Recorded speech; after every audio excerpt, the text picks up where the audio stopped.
des investissements directs étrangers qui ont permis à, par exemple, la République dominicaine ou d'autres pays de la Caraïbe d'avoir des taux de croissance aussi importants. Et donc il y a également les problèmes conjoncturels il y a quand même toutes ces manifestations qui coûtent énormément au Trésor public en termes de ressources, parce que chaque jour perdu pour le Trésor public, c'est un jour définitivement perdu.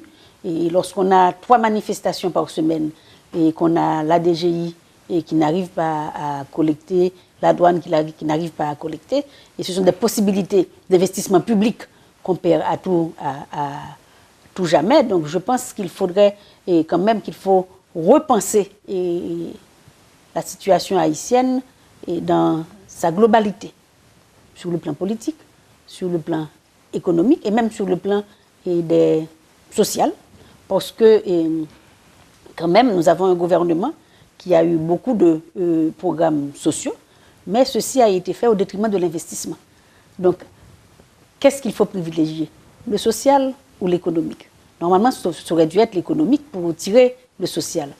Mais avec une population qui s'appauvrit à un rythme aussi rapide, le social bouffe l'économique. Le social bouffe beaucoup de ressources domestiques publiques et ça empêche à l'État de réaliser les investissements nécessaires, même en infrastructure, pour accompagner la croissance. Voilà, chers amis, la nouvelle est tombée, seulement 2,8% de croissance économique pour l'exercice 2013-2014, alors qu'on aurait dû avoir 4,6%. Ça veut dire que la pauvreté pourrait s'accentuer dans l'économie haïtienne. Nous allons prendre une pause, on se retrouve dans quelques instants pour la deuxième partie de l'émission. Voilà, on a suivi le magazine économique sur Radio Métropole. C'est le premier pour l'année, rendez-vous économique sur Télémétropole. Comme nous connaissons, chaque 1er janvier, nous recevons la ministre de l'économie et des finances. Et ça n'a pas encore ça avec Madame la ministre Marie-Carmel Jean-Marie. Nous sommes comment la situation de croissance économique là hier. On parlait de l'importance d'investissement dans l'économie, tant public que privé. Moteur a besoin de gasoline pour le marché, ça va pas trop bien. Vous mettez le budget en place déjà pour 2014-2015, 3 mois passés. Ça me beaucoup entrer en perspective. Comment on va premier trimestre là par rapport à 9 prochains mois pour arriver? Bon, moi, déjà, on a aperçu le palo de problèmes nous gagnons au niveau de perception douanière, avec importation qui a diminué tant en volume qu'en qualité. Donc, effectivement... Le budget a prévu entre 15 milliards de gouttes sur les 12 mois de l'exercice fiscal 2014-2015. Et donc, là, vraiment, nous commençons à faire travail ça déjà, pour nous réduire la prévision à la baisse. Si pour DGI, nous avons niveau et prévision, pour la douane, les résultats que nous atteignons 3 premiers mois, fait nous obliger et réviser le budget. Le premier trimestre là pas laissé augurer de bonnes choses. Non, le premier trimestre là pas laissé augurer que nous avons prévision ressources. Et comme on connaît que dépenses, leur fait déposer budget à monde qui a un budget, il a un budget dépense pour lui ces dépenses là s'écouler dans du béton. Faut que les dépenses il a un programme, il a un projet de la papier qu'il. Et là on vient essayer expliquer lui que ou pas mobiliser ressources, faut qu'on réduise dépenses et bien il difficilement pour faire monde ça accepter, faut qu'on réduise les dépenses là. Donc son décision qui pour prendre pour nous arriver vers un budget rectificatif, faut que nous rectifier le budget et ceci dès le mois de janvier pour plusieurs raisons. On va chiffrer 122 milliards de budget, 60 milliards d'entrées qu'on compte faire. Rectificatif là, ça d'abord là. Rectificatif là, je pense qu'il faut que je retire autour de 10 milliards de gouttes sur 60 milliards là. On est arrêté à 50 milliards. Et ceci malgré que je commencé à faire des petites perceptions sous produits pétroliers. Bien entendu, pour gasoline jusqu'à présent, nous gagnons des manques à gagner. Parce que actuellement, le dernier bateau, prix bateau, il faut que nous avons un gallon de gasoline à 236 gouttes, nous à 215 gouttes. Mais nous avons une petite compensation que nous faisons en termes de gasoline, de gazoil avec kérosène. Pas aucun espoir en baisse internationale ça pour nous une baisse locale. Ça, qui doit passer comme ça pour le public. On a dit, quitter, on va poser question ça pour lui. Jusqu'à présent, niveau subvention était tellement élevé, jusqu'à présent, prix était tellement bas, jusqu'à présent, Mboko dit, nous atteignons une limite pour nous encaisser toute taxe que nous étions supposés encaisser. Nous ne pouvons pas encaisser taxe que nous étions supposés encaisser. Est-ce qu'on peut dire pour gasoline, déjà, prix bateau, c'est 236 gouttes gallon pour le vendre, nous à 215. Donc c'est pour montrer jusqu'à présent, nous continuons à subventionner gasoline. Nous ne pas subventionner gasoil, nous ne pas subventionner kérosène, nous arrivons et recueillir taxes, mais pour gasoline, nous ne pouvons pas arriver à niveau taxe là. Donc, bénéfice que vous avez gagné pendant 3 dernières années, sur le pétrole qui était élevé à plus de $100 américains, qu'on n'a pas augmenté, obligé à faire compensation jusqu'à présent? Non, c'est pas même ça, c'est pas même essayer de récupérer. Ça me baille déjà, c'est acquis. Ça veut dire que mon niveau taxe que je supposé collecter, que je ne peux pas collecter. Parce que l'on fait structure des prix, ou pas un prix bateau arrivé, ou mettez taxe là sous lui. Et pour mettre marge pour compagnie pétrolière là, marge pour distributeur là, bon on prix à la pompe. Eh bien jusqu'à présent, on peut pas arriver faire break-even ça. À qui prix baril là t'as supposé pour être capable de venir?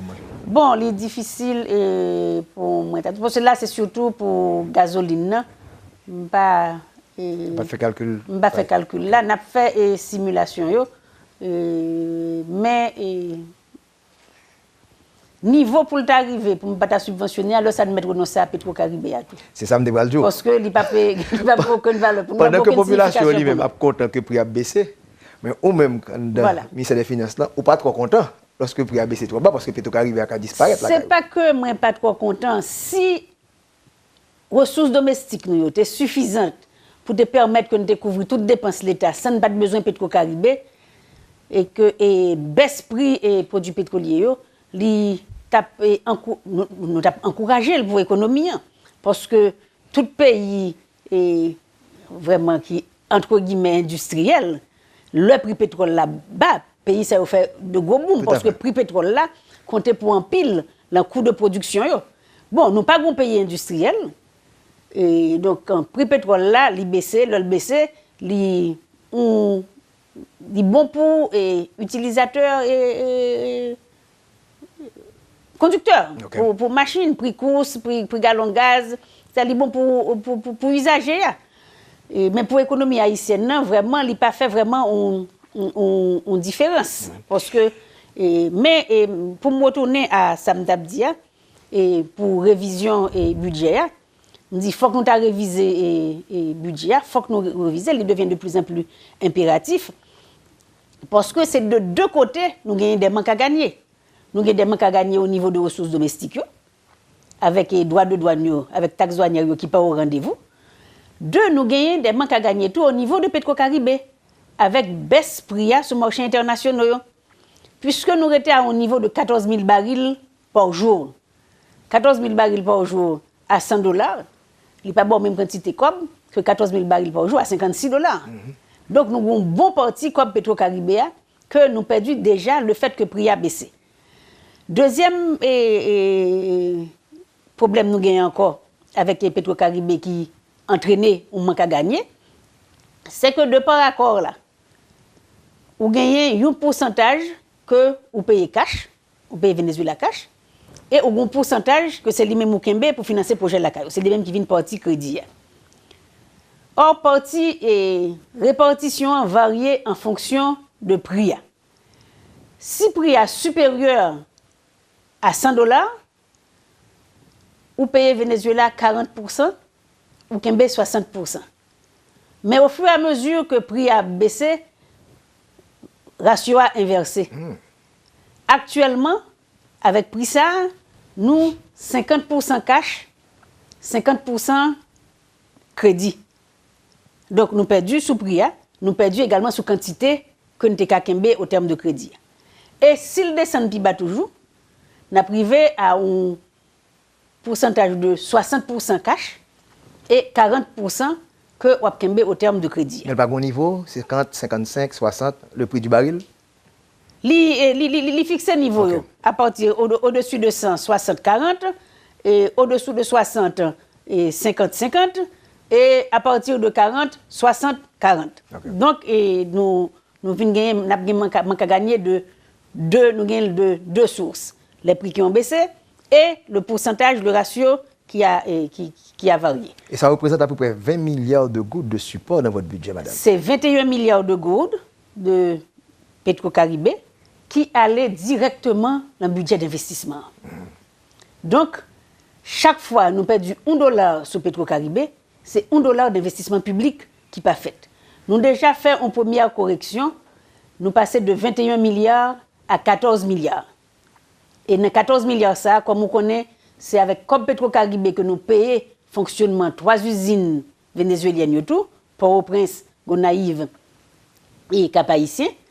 Et 3 usines, ça coûtent $60 millions l'an, entre frais de gestion qu'on va payer et produits pétroliers qu'on va pour fonctionner. C'est $60 millions que nous tirons de Petro-Caribé pour fonctionnement 3 usines. Donc déjà, pour le premier trimestre, là, nous évaluons que nous avons manqué à gagner de $45 millions américains sous ressources Petro-Caribé. Donc nous ne sommes pas obligés, là, nous avons fait correction, nous sommes obligés de corriger le budget d'investissement, tout, notamment partie budget d'investissement qui est financé par Petro-Caribé. Donc nous avons 2 corrections pour nous faire au niveau du budget d'investissement.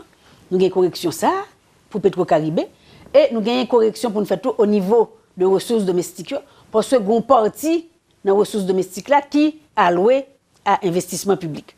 Donc, ressources domestiques diminuées, ou du moins, pas diminuées, mais nous pas atteindre une prévision.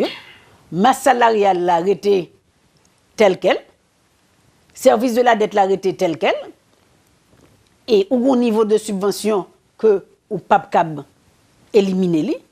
Donc, on vient arriver à vraiment son pot de chagrin qui était sur ressources domestiques pour investir. Donc, ça vient rejoindre encore perspective de croissance.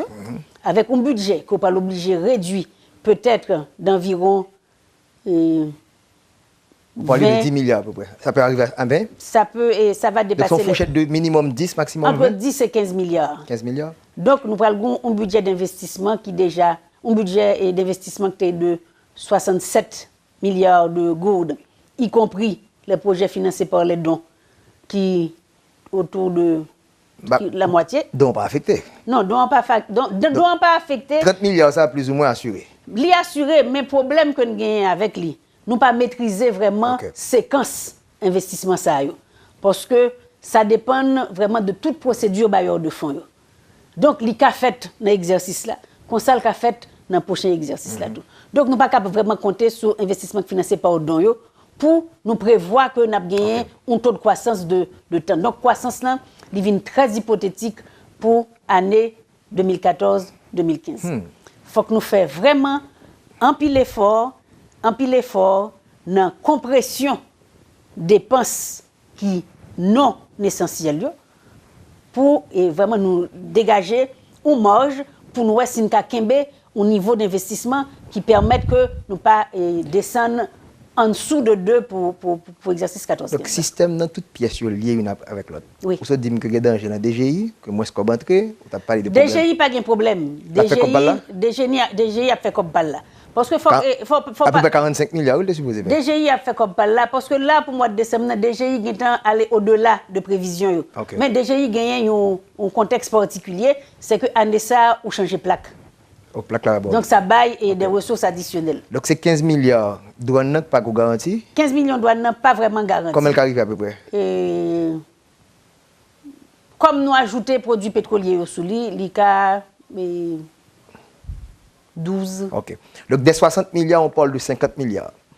Ensuite, nous parlons de Donyo à 30 milliards.